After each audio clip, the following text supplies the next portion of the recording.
Now, recently I recorded a video where I just predicted the top four of the Brownlow based off not what I think should be, but what I think the umpires will think. And we all know the umpires are fucking stupid. You know, they gave Pritis a Brownlow when he didn't make All-Australian, Lachie Neale a Brownlow last year when he didn't make All-Australian.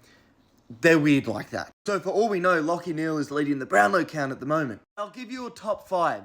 In terms of probability, I think the highest at the moment just has to be Isaac Heaney, given the goals he's also scoring alongside the influence he's having.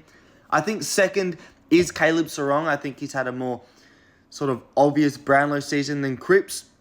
Cripps has more to deal with in terms of, you know, fighting for votes with Walsh, Curnow, etc., etc. I think Dacos is now in third position. He's had 2 BOGs. He had 1 or 2 decent early games. You would think he's sort of around the 8 to 10 vote mark already. I put Merritt in my top 4 last week, but you know what? I'm starting to maybe question that just because McGrath's been on fire recently and Nick Martin's had such a good season. But for those who remember, my Brownlow prediction was Chad Warner.